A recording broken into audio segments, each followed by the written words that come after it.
আচ্ছা, আজকে আমরা দেখব যে শর্ট কোডের ব্যাপার স্যাপারগুলো। তো প্রথমেই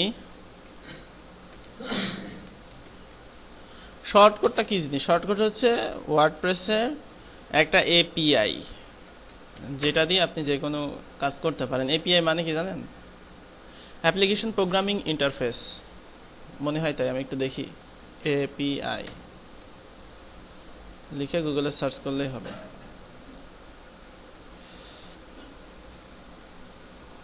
তো আপনারা হুক সম্পর্কে পরিচিত আছেন না? এটাও একটা হুক মনে করেন, ওই টাইপের মনে করেন, যেখান থেকে ডাব্লিউপি হেড দিয়ে আমি কি করতে পারছি, স্টাইল শিট নিয়ে আসতে পারছি, তারপরে আমার যা দরকার সেটাই নিতে পারছি। তো হ্যাঁ, এপিআই মানে হচ্ছে অ্যাপ্লিকেশন প্রোগ্রামিং ইন্টারফেস, অর্থাৎ এইগুলো হচ্ছে আপনার মনে করেন এপিআই এর বেস্ট উদাহরণ হচ্ছে, মনে করেন আপনার একটা ফেসবুক পেজ আছে, সেখানে অনেকে লাইক দেয়। তা আপনি চাচ্ছেন যে কে কে লাইক দেয় সেটা আপনি একটা বক্সে দেখাতে। তো এটা যে দেখায় না, একটা লাইক বক্স প্লাগইন আছে, তো এটা হচ্ছে একটা এপিআই, অর্থাৎ তাদের ডাটাবেস থেকে যেই ডাটা আমার প্রয়োজন সেই ডাটাটা নিয়ে এসে আমি এখানে দেখাচ্ছি। আপনারা যে বিভিন্ন গ্যাজেট দেখা যায় না, যে উইন্ডোজের গ্যাজেট এখানে কোথায় জানা আছে? এখানে উইন্ডোজ 8-এ নাই না? উইন্ডোজ 8-এ গ্যাজেট নাই? ও আচ্ছা, আলাদাভাবে ইনস্টল দিতে ওই সেখানে আবহাওয়া দেখা যায় না, আবহাওয়া। তো ওই আবহাওয়াটা হচ্ছে একটা গ্যাজেট, মানে ওইখানে হচ্ছে আবহাওয়াটার ইনফরমেশন কে দিচ্ছে, এটা কি আপনার মাথায় কোনো সময় হয় যে আবহাওয়াটার ইনফরমেশন কে দিচ্ছে? অন্য একটা ওয়েবসাইট সেইটা তার একটা ডাটা নিচ্ছে, যে কুষ্টিয়া, এই ডাটাটার সে হচ্ছে এপিআই এখানে তার একটা ইনপুট থেকে নিচ্ছে, নেওয়ার পরে ওইখানে মানে ক্যালকুলেশন হচ্ছে কোথায়, তাদের ডাটাবেজে, তারপরে আপনাকে একটা আউটপুট দিচ্ছে যে 36 ডিগ্রি এইরকম। অর্থাৎ এইটার মানে কিরকম? এইটার মানে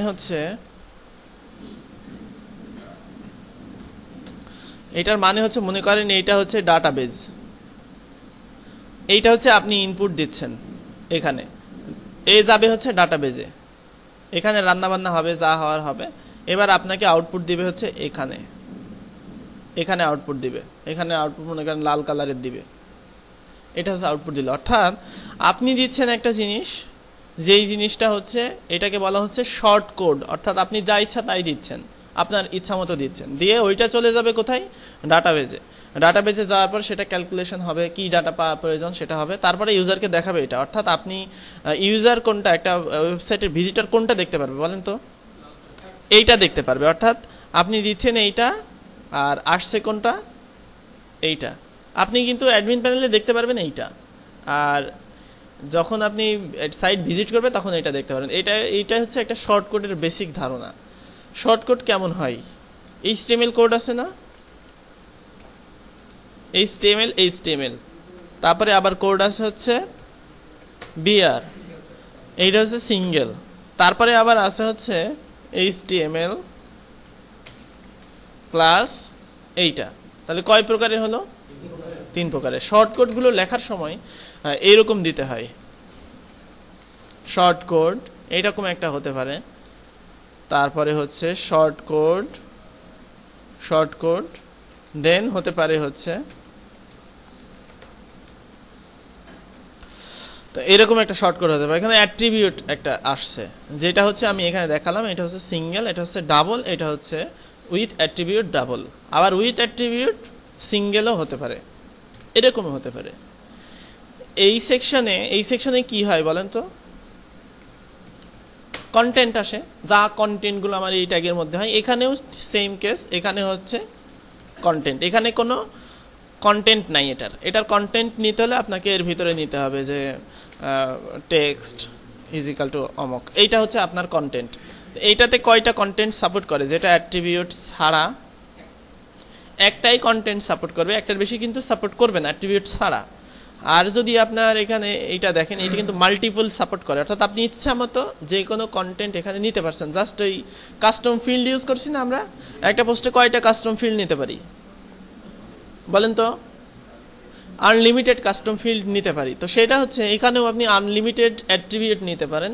সেই ডাটাটা জাস্ট এখানে দিবেন হচ্ছে আইডি, দেন হচ্ছে ভ্যালু, এবার আপনি আইডি অনুযায়ী ভ্যালুটা পাবেন। এই হচ্ছে একটা শর্ট কোডের বেসিক ধারণা। তো এই শর্ট কোড সম্পর্কে আপনি যদি জানতে চান, শর্ট কোড WP লিখে গুগলে সার্চ করবেন, দেখবেন যে প্রথমে একটা রেজাল্ট চলে আসবে যেটাতে দেওয়া থাকবে শর্ট কোড API। এই যে শর্ট কোড API, এখান থেকে আপনি জানতে পারবেন শর্ট কোড কিভাবে কাজ করে। এছাড়াও আপনাদের একটা আমি লিংক দিচ্ছি, এই যে শামসিন ম্যাগাজিন যেটা আছে, এইটাতে আপনি হচ্ছে শর্ট কোডের কমপ্লিট রেফারেন্স পাবেন। জাস্ট এক নাগাড়ে পড়ে যাবেন, আপনার মুখস্থ করতে হবে না, কোনো অংশ প্র্যাকটিসও করতে হবে না। জাস্ট ওইখানে শর্ট কোড সম্পর্কে একটা বিশাল বই আকারে লেখা আছে, এইটা আপনি পড়ে রাখলে পরবর্তীতে আপনার যে কোনো শর্ট কোড বুঝতে আপনার খুব মানে সুবিধা হবে। এই যে এখানে বলছে যে রিসেন্ট পোস্ট 5, এইটা আবার এই যে হেডিং আমি যেভাবে বোঝালাম আর কি, সেটা এখানে সিম্পল শর্ট কোড কিভাবে রেজিস্টার করতে হবে, কিভাবে কি, এগুলা সব দেওয়া আছে।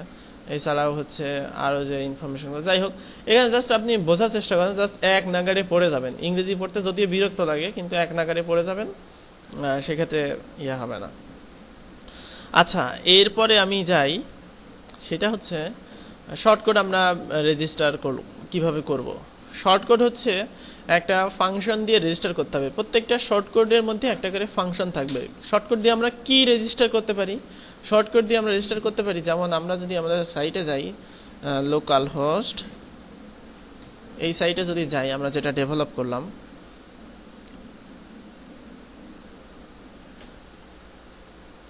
ঢোল বাজাচ্ছে কেনা। আচ্ছা, এখানে শর্ট কোড আমরা কি দিয়ে নিয়ে আসতে পারি দেখেন।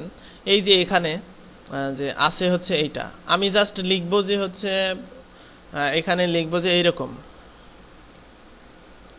CSS অথবা বার টেক্সট CSS/HTML, দেন লিখবো হচ্ছে ভ্যালু 60, তাহলে 60% এইটা চলে আসবে অটো। এইটা কিভাবে আসবে সেটা আমরা শর্ট করে রেজিস্টার করব। আর আমরা সিঙ্গেল ডাবল সবগুলোই প্র্যাকটিস করে দেখব যে কি হয়। তো সেই জন্য আমরা এই থিমের ফাংশন PHP-তে যাব। ফাংশন PHP-তে যাই, ইনক্লুড ওয়ান্স করে আমরা একটা ফাইল নিয়ে নিব, যাতে আপনাদের এই জিনিসটা ইয়ে হয়, মানে আপনাদের হচ্ছে থেকে যায়, পরবর্তীতে লাগবে। যেমন ইনক্লুডস, এখানে নিলাম শর্ট কোডস PHP, এই ফাইলটা নিয়ে নিলাম, এবং এই ফাইলে এখন আমরা শর্টকাটগুলো রেজিস্টার করব। এখানে যাই, ইনক্লুডস, এবার এখানে গিয়ে PHP, এটা দিয়ে তো শুরু হবেই ফাংশন লেখার সময়। তো আমরা এর আগে বললাম যে প্রত্যেকটা শর্ট কোডের সময় আমাদের একটা ফাংশনের প্রয়োজন হবে। মনে করেন আমি একটা শর্ট কোড রেজিস্টার করতে চাই, যেটাতে যদি H1 লেখা যায় শর্ট কোডের মধ্যে, সেক্ষেত্রে সে দেখাবে হচ্ছে H1 হেডিং 1 হিসেবে দেখাবে। আচ্ছা, তাহলে আমি চাচ্ছি হচ্ছে ফাংশন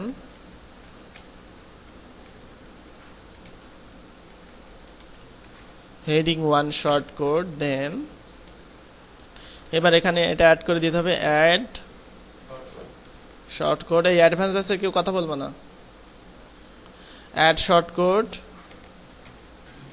কারণ তোমরা আগে থেকেই জানো, তাই না? কি বলেন আপনারা? ওদের কথা বলতে দেওয়া উচিত ওদের কথা বলতে দেওয়া। আচ্ছা, হেডিং 1 আমি শর্ট কোডের নাম দিলাম। এরপরে এখানে আমাদের শর্ট কোডের অংশগুলো দিতে হবে। তো অংশগুলোর একটা ব্যাপার স্যাপার আছে, সেটা আমি একটু এখান থেকে নিয়ে আসি। যেমন এখান থেকে দিতে হবে হচ্ছে অ্যাট্রিবিউটস, থামেন এক মিনিট, আমি একটু দেখে আসি। হ্যাঁ, attributes content is equal to নাল, এটা লাগবে। তো কন্টেন্ট ইজ ইকুয়াল টু নাল, এটা না নিলে সমস্যা হবে। কি সমস্যা হবে?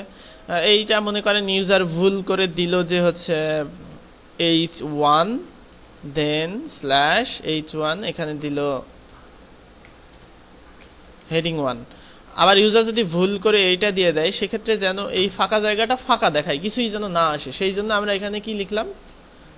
Content is equal to null. আর ATTS মানে হচ্ছে অ্যাট্রিবিউট সাপোর্ট। এবার আমাকে ডাটা রিটার্ন করতে হবে। আমি রিটার্নে কি চাচ্ছি? Return double quotation semicolon. এবার এর মধ্যে আপনি HTML কোড লেখার জন্য প্রস্তুত, অর্থাৎ আমি চাচ্ছি H1 এর জন্য হেডিং 1।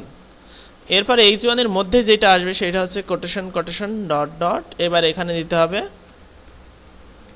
কন্টেন্ট, অর্থাৎ আমি এর আগেই বলেছি শর্টকাটের ভেতরে যেটা থাকবে সেটা হচ্ছে কন্টেন্ট, ওইটা হচ্ছে আমি নিয়ে আসবো। অর্থাৎ আমরা এখন এই অংশটা আমি আবার বোঝাই দেই, যেটা হচ্ছে আমি একটা ফাংশন নিলাম, সেই একটা ফাংশন এখানে নিলাম, তারপরে হচ্ছে কি করলাম, এখানে ATTS মানে অ্যাট্রিবিউট সাপোর্ট করবে, আর দেন কন্টেন্ট ইজিক্যাল টু নাল, অর্থাৎ কন্টেন্ট হচ্ছে যদি না দেয় সেক্ষেত্রে দেখাবে না।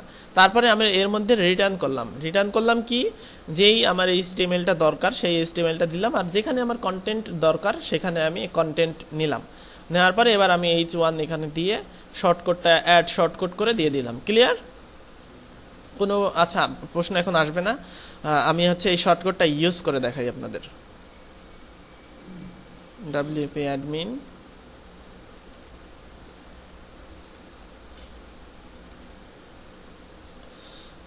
এখন আমি শর্টকাটটা জাস্ট একটা পেজে আমি টেস্ট করব। Page add new shortcut test. এখন মনে করেন ভিজুয়াল এডিটরে কিন্তু আমি শর্টকাট লিখতে পারবো যে H1 then H1 this is heading 1, তারপর এবার পাবলিশ করলে আমি হচ্ছে হেডিং 1 এ এটা পেলাম। এবার আমি এখানে যদি যাই সেক্ষেত্রে দেখেন যে আচ্ছা এক মিনিট, এখানে কোথাও ভুল হয়েছে। আমরা পেজ করছিলাম না, পেজ করা হয়নি না? আচ্ছা আচ্ছা আচ্ছা, তাহলে পেজটা করে নিই আগে। ইন্ডেক্স PHP, আচ্ছা আমরা কপি করব হচ্ছে অ্যাবাউট PHP কে।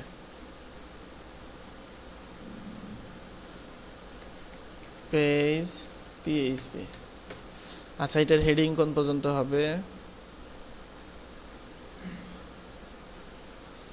এইটা না,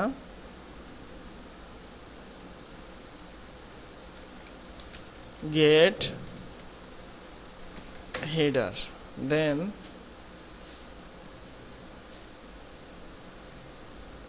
ফুটার। হেডার কোন পর্যন্ত করা আছে দেখেনি? হ্যাঁ ঠিক আছে। এবার হচ্ছে ফুটার হচ্ছে black war upper popular post. হ্যাঁ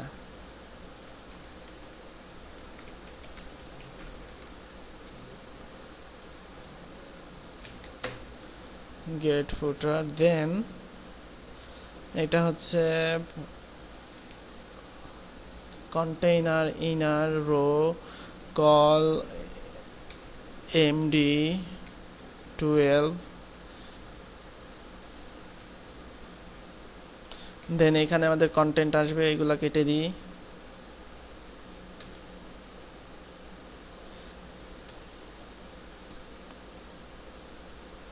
first light wrapper,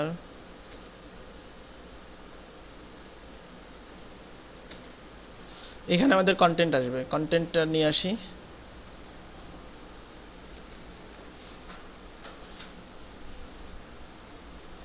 page PHP,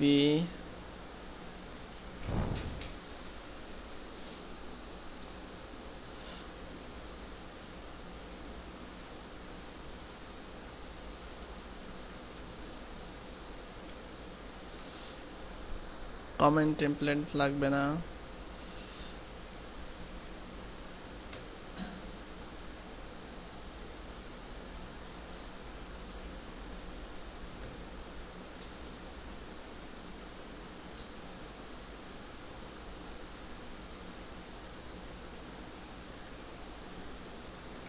PHP দা টাইটেল। আচ্ছা এবার যাই। হ্যাঁ তো আমরা জাস্ট একটা নিয়ে আসলাম যে শর্টকাট। এখানে দেখেন আমরা দিছি কি যে H1, এখানে দিছি H1, কিন্তু আমার ডাটা রিটার্ন আসছে কি দেখেন, রিটার্ন আসছে হচ্ছে H1 দিয়ে। তো এটা রিটার্ন আসলো কোথা থেকে? আমরা শর্টকাট API থেকে যেটা রেজিস্টার করে দিলাম শর্টকাটস, সেখান থেকে সে এটা নিয়ে আসছে। তো এখন কষ্ট করে কেন আমি এইটা লিখতে যাব? এখানে তো H1 দিলেই হেডিং 1 আসে, তাই না? তো এইটা হচ্ছে সিঙ্গেল নর্মাল টেক্সটগুলোকে করার জন্য না। এখন যদি মনে করেন আপনার একটা বক্স স্টাইলের প্যারাগ্রাফ দরকার, আমি যদি সেটা করতে চাই, এখানে আমি আরেকটা শর্টকাট রেজিস্টার করি, বক্স স্টাইলের প্যারাগ্রাফ, এখানে নাম দিলাম বক্স। আর এবার আমি এখানে নিলাম হচ্ছে div ক্লাস বক্স স্টাইল, দেন এখানে আমরা কি নিয়ে আসবো, কন্টেন্ট। অর্থাৎ এই যে এখানে এইভাবে দিতে হবে আপনি কি চাচ্ছেন সেটা। এখন আমরা বক্স স্টাইল একটা নিলাম, তো আমরা এখন টেস্ট করব। তো এখানে মনে করেন বক্স দেন বক্স, আর আমরা একটু লং টেক্সট নিয়ে আসি।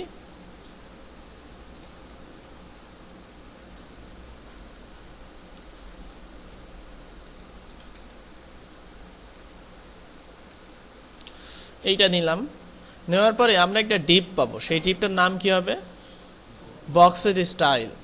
তো এবার আমি এখান থেকে স্টাইল সিএসএস বক্সের স্টাইল, এখানে আমি দিলাম প্যাডিং 15 পিক্সেল, তারপরে এখানে মনে করেন বক্স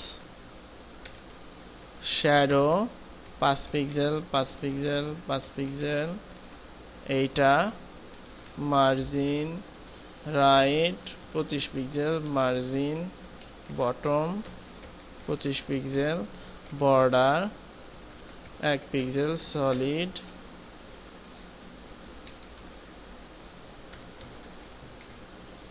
এইটা। এখন যদি আমি এই পেজটা রিফ্রেশ করি সেক্ষেত্রে দেখবো যে আমাদের একটা স্টাইল চলে আসছে, আর একটা বক্স স্টাইলের একটা লেখা চলে আসছে। আচ্ছা, এটা কিভাবে আসলো, এটা হচ্ছে আমি কিন্তু দিলাম বক্স, এখন কিন্তু আমি যে কোনো জায়গায় এই বক্স দিয়ে আমি কিন্তু এইটা নিতে পারবো।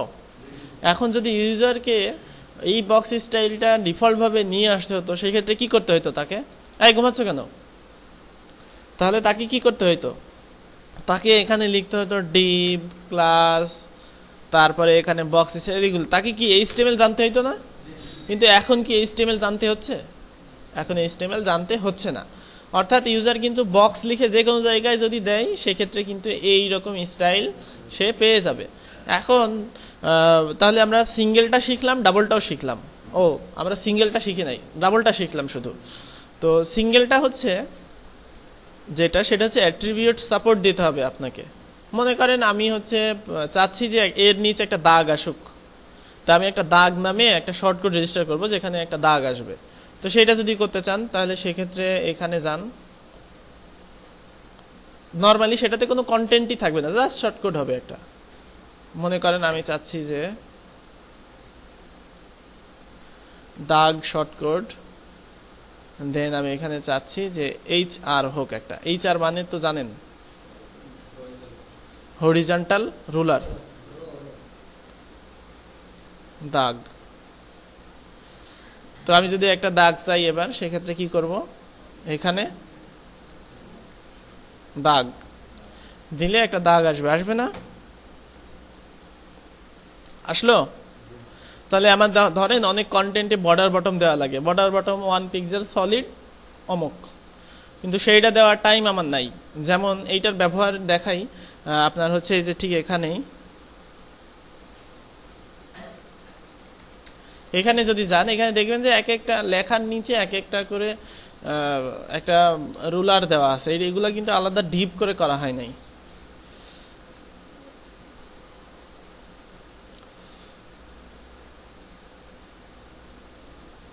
ঠিক আছে, আচ্ছা যাই হোক, ওটা ওপেন হোক, ততক্ষণে আমরা এই যে দেখছেন এই যে রুলার আছে একটা করে।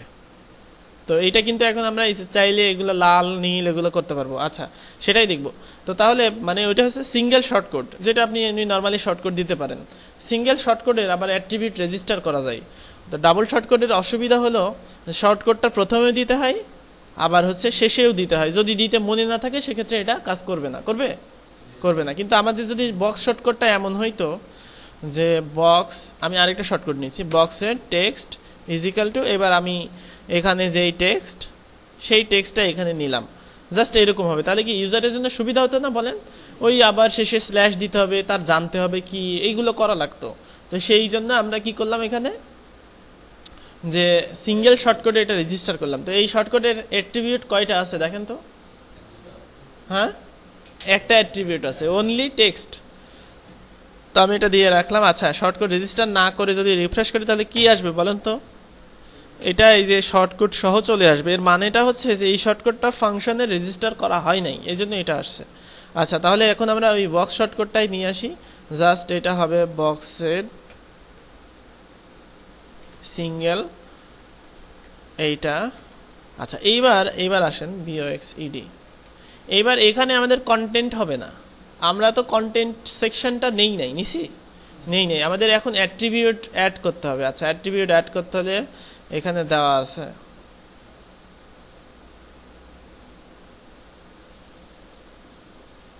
এই যে এই অংশটুকু জাস্ট কপি করে নিয়ে আসবেন, নিয়ে রিটার্নের আগে দিয়ে দিবেন যে একটা অ্যাট্রিবিউটস নেওয়া হলো। এবার অ্যাট্রিবিউট আমি এখানে দিব, আমাদের কি অ্যাট্রিবিউট দরকার? টেক্সট। আর এখানে ডিফল্ট ভ্যালু, অর্থাৎ টেক্সট না দিলে কি আসবে, ডিফল্ট ভ্যালু আমরা নাল দিয়ে রাখলাম, অর্থাৎ এখানে নাল লেখা লাগবে না, এমনি নর্মালি কোটেশনে রাখলাম। আর এখানে হবে কি টেক্সট, অর্থাৎ এখানে টেক্সট হবে। এইবার আপনি যান, এইবার গেলে দেখেন শর্টকাটটা কাজ করবে এবং সেই টেক্সটটা ওইখানে চলে আসছে। আচ্ছা, কোনো একটা প্রবলেম হয়েছে ছোট্ট? না, টেক্সট। আচ্ছা, এখানে আমাদের ভুল হয়েছে, ATTS।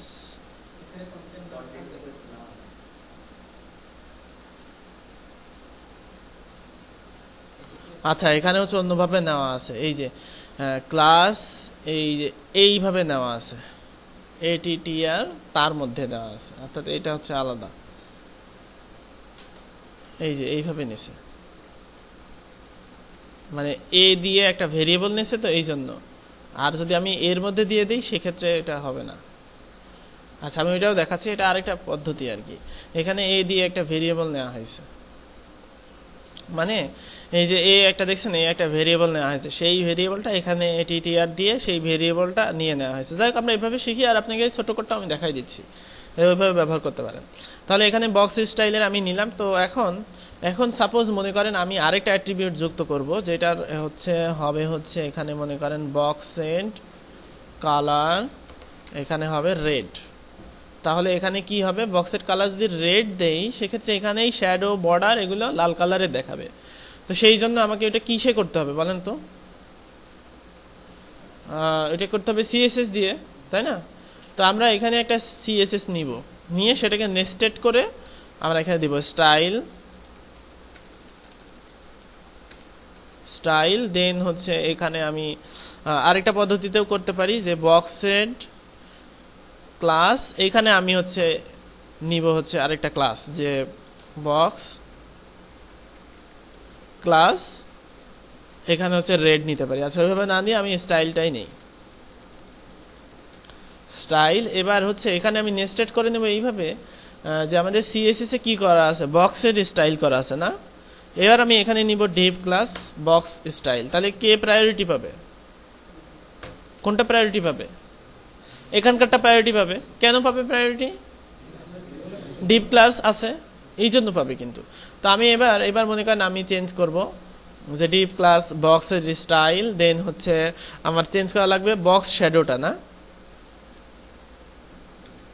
Box shadow. এইখানে আমাদের হবে হচ্ছে ওই শর্টকাট থেকে ভ্যালুটা আমরা এখানে রিটার্ন করব, অর্থাৎ এখানে হবে হচ্ছে কালার। পলাশ ঘুমাচ্ছ কেন? এখানে হবে হচ্ছে কালার, অর্থাৎ এখান থেকে কালারে যেটা থাকবে সেটা। তাহলে এখন দেখেন যে আমি কিন্তু বক্স স্টাইল, এখানে আমাদের মানে বক্সের যে কালারটা, এই কালারটা আমাদের হয়ে গেছে কি রেড।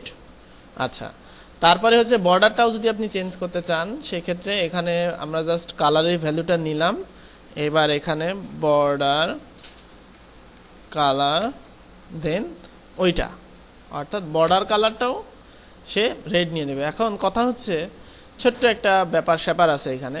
ছোট্ট ব্যাপার বলতে দেখেন আমি কিন্তু এইটার রেড কালার দেই নাই, দিছি, কিন্তু তারপরেও চলে আসছে। কেন আসছে? এটাকে আমি স্পেসিফিক করি নাই, অর্থাৎ আমি স্পেসিফিক যদি করি সেই ক্ষেত্রেই কিন্তু এটা কাজ করবে। তো স্পেসিফিক যদি করতে চান সেক্ষেত্রে কি করতে হবে, এখানে একটা আইডি ভ্যালু নিতে হবে, যে আইডি, অর্থাৎ প্রত্যেকটা এক একটা আইডি ডিফারেন্ট হবে, সেক্ষেত্রে ডিফারেন্টার ক্ষেত্রে স্টাইল শিট যুক্ত হবে। আর আইডি নিলাম আমি, এবার এখানে হচ্ছে বক্সের স্টাইলের ক্লাসের জায়গায় একটা আইডি নিয়ে নিই, যে বক্স কালার দেন হচ্ছে আইডিটা এবার আমি এখানে নিয়ে আসবো, অর্থাৎ এই যে ভ্যালুটা আছে এখানে, এখানে এর পরিবর্তে কি হবে আইডি। তারপরে এবার আমি হচ্ছে এখানে div আইডি, এবার আমি হচ্ছে ওইটা দিয়ে দিলাম। তাহলে এটা এবার কি হবে যে এই আইডি অনুযায়ী কিন্তু এখানে ওই বক্সের স্টাইলটা কাজ করবে। এখন যদি আপনি এখানে দেন যে বক্স কালার গ্রিন, এখানে যদি দেন পিঙ্ক, সেক্ষেত্রে কি হবে দেখেন, এখানে হবে একটা রেড গ্রিন, আচ্ছা পিঙ্ক লাস্টেটা পাচ্ছে, ও সরি আমরা তো আইডি দেই নাই এখানে। রেড হচ্ছে আইডি ইজ ইকাল টু 1, অর্থাৎ এক একটা ইউনিক আইডি দিয়ে দিতে হবে, যে কোনো কিছু আইডিতে দেওয়া যাবে। 2, এইটার আইডি হবে 3। তাহলে এবার আমি যদি যাই সেক্ষেত্রে দেখবো যে এক একটার কালার আমি এক এক রকম দিছি। ইতিমধ্যে মাথার উপর দিয়ে গেছে না, গেছে না? আচ্ছা এই অংশটা বুঝেন না আমি জানি। সেক্ষেত্রে আপনাদের যেটা করতে হবে সেটা হচ্ছে আপনারা সিঙ্গেল আর ডাবল নিয়ে প্র্যাকটিস করেন, তারপরে এবার আইডি শিখেন, ঠিক আছে? কারণ আপনাদের একটু স্লো যাইতে হবে। এই অ্যাডভান্স বেসের কিন্তু আমি ডাইরেক্টলি এই 2 ক্লাসে শর্টকাট শেষ করে দিচ্ছি, আপনাদের দিব না। কারণ হচ্ছে এটা জাস্ট হচ্ছে আপনাদের দেখানোর জন্য এইভাবে কাজ করতে পারে, মাথায় ঢুকাই দেওয়ার জন্য। এরপরে হচ্ছে আপনার এই 2টা যখন প্র্যাকটিস করবেন পরে বাকিগুলো এমনি পারবেন, ঠিক আছে? হ্যাঁ হ্যাঁ, কোনটা? হ্যাঁ হ্যাঁ হ্যাঁ হ্যাঁ হ্যাঁ, নেই সারাও নেওয়া যায়। সারা নিতে হলে আপনি যে দেখতে পারেন, ওই যে ওদের যে টিউটোরিয়াল আছে অ্যাডভান্স থিম ডেভেলপমেন্ট ক্লাস 10 দেখেন। কোনটা? ও আচ্ছা, ওইখানে একটা ভেরিয়েবল, তবে এটা লেটেস্ট ওয়ার্ডপ্রেসের লেটেস্ট নিয়ম। দেখা যাচ্ছে আমি যেটা করছি সেটা ব্রোকেন, এরকম হইতে পারে, সেজন্য ওয়ার্ডপ্রেস সাইটে কিন্তু ওটা চেঞ্জ করে দিচ্ছে, ঠিক আছে? এর আগে কিন্তু ওইখান থেকেই নিয়েছিলাম। তো আমাদের কোনটা শেখা উচিত এখন আপনারাই চিন্তা করেন, আপনারাই বিবেচনা করেন। যেমন আমি এখনো থিম ডেভেলপের সময় ভুলে দিয়ে দিই যে পিএইচপি ব্লগ ইনফো হোম দিয়ে দেখি যে, এবার ডিবাগ করে দেখি যে এরর মেরে দিচ্ছে একটা, ওখানে হোম না হয়ে কি হবে সাইট ইউআরএল। তো এই জন্য আর কি সবসময় শিখতে হবে যে এটা ওয়ার্ডপ্রেস সাইটে পাওয়া যায়, এই যে এক্সট্রাক্ট ফাংশন দিয়ে। তো এটা করতে পারেন, কিন্তু যেহেতু আমাকে রেকমেন্ড করছে ওয়ার্ডপ্রেস সাইটে এইটা, সেহেতু আমি এক্সট্রাক্টটা দেখবই না, অন্ধ মনে করেন। এক্সট্রাক্ট আমি চিনিই না, দরকার আছে কি আমার? এটা খুব একটা কঠিন তা কিন্তু না, জাস্ট একটা ভেরিয়েবল। এবার ওখানে কল করার সময় একটু বড় করে আমাকে ওইটা নিয়ে নিতে হচ্ছে, সবসময় আপডেটেড থাকতে হবে, ঠিক আছে? ওইটা শিখে রাখতে চাইলে শিখে রাখতে পারেন। কিন্তু দেখা যাচ্ছে একটা সাইট ডেভেলপ করলেন, ওয়ার্ডপ্রেস 3.4 এসে বললো যে এক্সট্রাক্টটা চলবে না, এখন এটা ব্যবহার করতে হবে, তখন কি হবে? তখন কম্পিটিবিলিটি ইস্যু আর কি হবে। তো যাই হোক, তো হচ্ছে আপনারা সিঙ্গেল আর ডাবল শেখেন, তাহলেই হবে। আর প্রশ্নগুলো লিখে নিয়ে আসবেন, আর শর্টকাট তৈরি করা সম্পর্কে ডক লিখবেন। যদি আপনারা ডক লেখেন না, বলে হয় না, তার কি করা, কিছু করার নাই।